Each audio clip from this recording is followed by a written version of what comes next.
masing-masing. Jangankan di dunia, selama di negeri masing-masing sebelum berangkat ke tanah suci berkawan, bersahabat dekat. Begitu sampai ke airport, mulai masing-masing cop paspor, masing-masing mencari koper. Begitu sampai bag, semua sibuk dengan urusan sendiri, tak lagi kenal mengenal. Yang selama ini baik ramah, yang selama ini sopan santun, begitu sampai airport Madinah, semuanya sibuk, mana beg saya, mana. Dah lah dapat beg, semua dah keluar, baru dia tengok, oh ada Ustaz Abdul Somad. Belum lagi di akhirat, belum lagi di padang mahsyar, semuanya sibuk dengan urusan masing-masing. Lalu di mana kita bernaung? Yang pertama, kullu mri'in tahta zilli shadaqatihi, setiap orang bernaung di bawah naungan sedekah. Jadi kalau kita nak tolong Masjid Ar-Rahim, saya bukan tolong mihrab, saya bukan tolong tempat wudhu, saya sedang menolong diri saya di padang mahsyar nanti. Begitulah niat kita dalam hati. Karena kalau kita mengatakan ini dari saya untuk mihrab masjid, ini dari saya untuk tempat wudhu, bila dia jadi nanti kita akan berkata, kalau tak ada saya, maka tempat wudhu tak jadi. Kalau tidak ada saya, mihrab masjid tak jadi. Maka disitulah rusaknya amal kita. Kita sedang membuat persiapan untuk diri kita manakala nanti kita menghadap Allah Subhanahu wa taala. Makanya kata Nabi sallallahu alaihi wasallam dalam sebuah hadis, hadis ini ada dalam Sahih Bukhari, ada dalam Sahih Muslim, rajulun tasaddaqa bi sadaqatin, ada orang yang bersedekah fa akhfaha, dia sorokkan, dia sembunyikan, hatta la ta'lamu shimalu, sampai tangan kirinya tak tahu, ma amfaqat yaminu, apa yang diberikan oleh tangan kanan. Sebenarnya maknanya ini bukan tak boleh tahu. Tangan kanan berbuat, tangan kiri tahu. Tangan kiri melakukan sesuatu, tangan kanan tahu.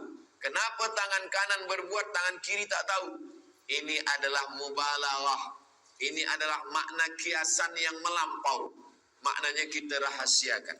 Tapi bukan berarti kalau orang tahu pahalanya hilang. Karena sahabat Nabi bersedekah, sahabat yang lain tahu. Utsman bin Affan memberikan wakaf perigi Bi'ru Raumah. Semua orang tahu sebab hadisnya masyhur.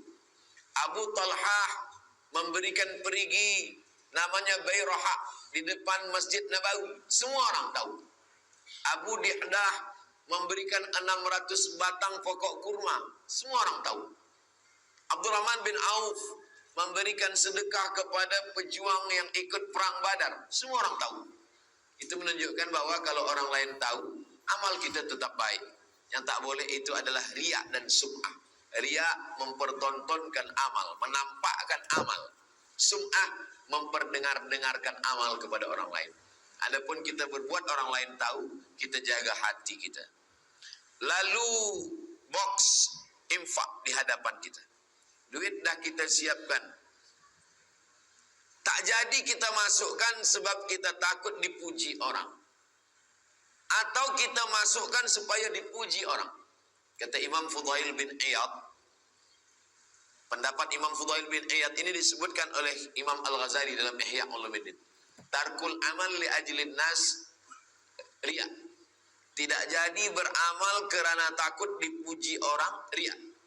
Wal amalu li ajlihim syirik. Beramal kerana ingin dipuji orang, syirik. Tak jadi beramal, masuk poket, lalukan box, tak jadi beramal, riya. Kita masukkan ke dalam supaya dipuji orang, syirik. Tak jadi pun kena, jadi pun kena. Jadi kalau macam tu bagaimana? Sesuai dengan niat baik kita masukkan saja. Selepas itu kita beristighfar, minta ampun pada Allah.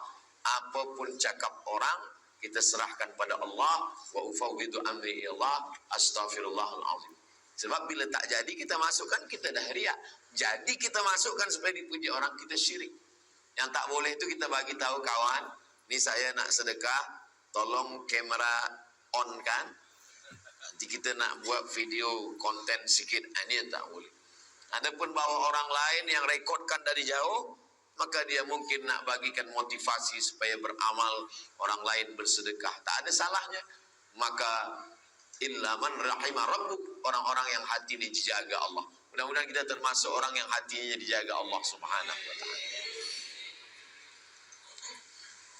Yang kedua, kata Nabi sallallahu alaihi wasallam, orang yang bersedekah kana fi zimmatillah, maka dia senantiasa dalam perlindungan Allah Subhanahu wa taala. Selama ini kalau kita nak dapat perlindungan Allah, salat sunat 2 rakaat. Usolli sunnatal hajat. Saya sembahyang sunat 2 rakaat, salat sunat hajat, supaya selamat dalam perjalanan, supaya tidak ada musibah, aksiden, supaya diberikan Allah kemudahan. Maka yang paling elok itu adalah sedekah. Maka ketika kita bersedekah, kana fi zimmatillah, maka dia senantiasa dalam perlindungan Allah Subhanahu wa taala. Maka ketika kita berikan sedekah itu sebenarnya bukan untuk masjid, bukan untuk surau, bukan untuk tempat wuduk, bukan untuk mihrab, tapi kita masukkan ini adalah untuk diri saya sendiri, supaya Allah menurunkan perlindungannya kepada kita. Dijauhkan daripada riya, dijauhkan daripada syirik, dijauhkan daripada nifak munafik, dijauhkan daripada sum'ah, dijauhkan daripada ujub. Itu masalah penyakit-penyakit hati. Belum lagi penyakit yang zahir, berbagai macam penyakit sekarang, kolesterol, diabetes, gula darah, semua penyakit-penyakit. Belum lagi penyakit-penyakit yang nyata di akhir zaman, dari mulai LGBT, penyakit free sex, penyakit judi, penyakit khamar, penyakit narkotik, semuanya. Maka di antara cara untuk melindungi adalah di antaranya melalui sedekah. Karena Nabi berikan garansi jaminan, kana fi zimmatillah, dia senantiasa dalam perlindungan Allah, tanggung jawab. Zimmah artinya ahlul zimmah. Misalkan saya seorang khalifah, ada orang tak Islam. Orang yang tak Islam ini di dalam tanggungan saya, maka mereka disebut sebagai ahlul zimmah. Maka dia tidak boleh diganggu, darahnya tak boleh ditumpahkan, hartanya tak boleh diambil, kehormatannya tak boleh dirosakkan. Maka dia disebut dengan ahlul zimmah. Begitulah orang yang bersedekah, kana fi zimmatillah, dia di dalam lindungan Allah Subhanahu wa taala. Mudah-mudahan kita dengan sedekah-sedekah kita itu termasuk yang dilindungi Allah Subhanahu wa taala. 3. Dawu mardakum bis sedekah. Obati orang yang sakit di antara kamu dengan sedekah. Selama ini kita tahu berobat dengan madu. Alaikum bisyifa'aini, hendaklah kamu memakai 2 obat. Pertama Al-Quran, yang kedua Al-Asal. Asal maknanya madu.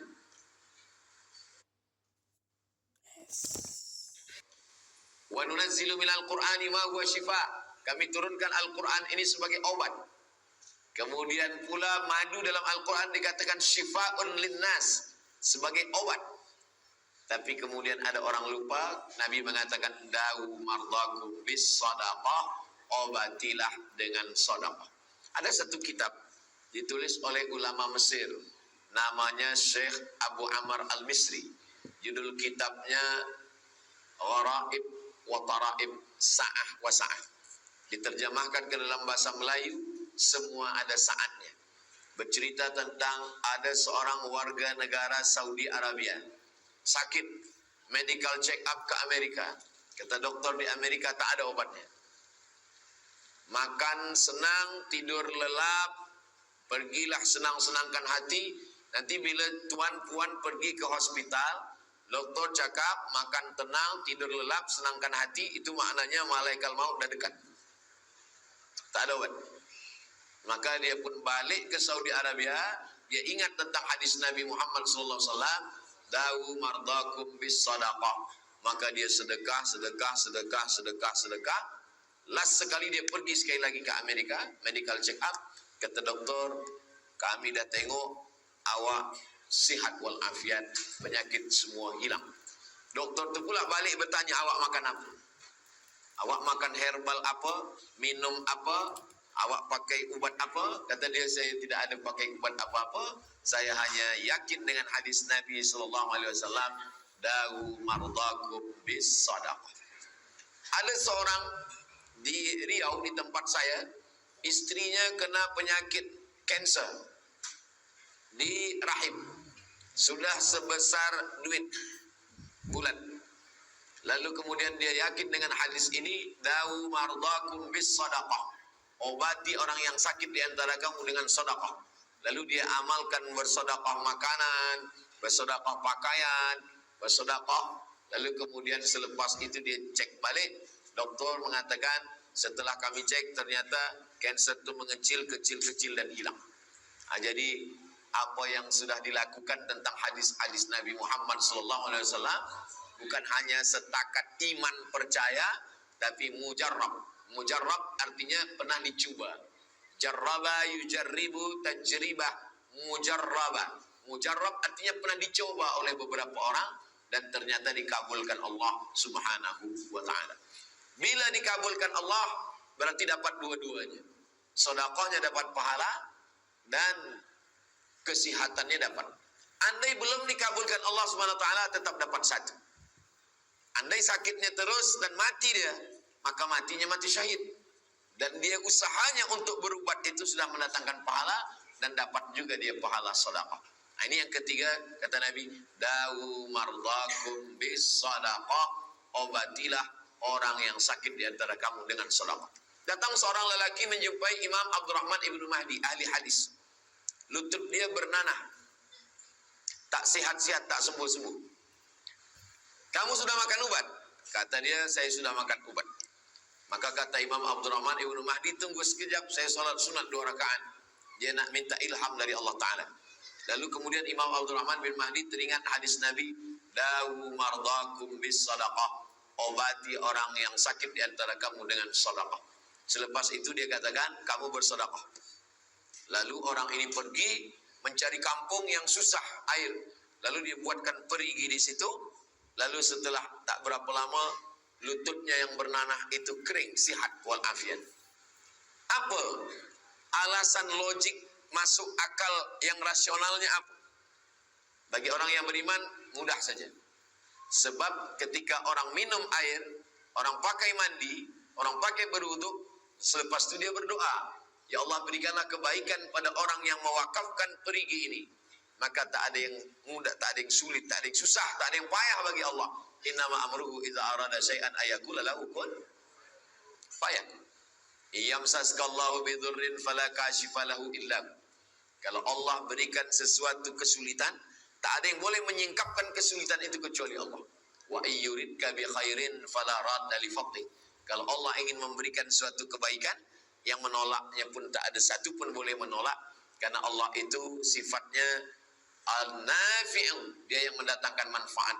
Ad-darru, dia juga yang menolak mudarat. Mudarat dan manfaat datang dari Allah. Adapun minum madu, daun bidara, lalu kemudian ubat, itu semua hanyalah ikhtiar lil insani ma tamanna. Manusia hanya berangan-angan. Walillahil akhirat wal ula, awal dan akhir keputusannya hanyalah milik Allah Subhanahu wa taala. Allahumma la sahla illa ma ja'altahu sahla wa anta taj'alul hazana idza syi'ta sahla. Kalau Allah ingin memberikan kemudahan, tak ada yang susah, tak ada yang payah bagi Allah Subhanahu wa taala.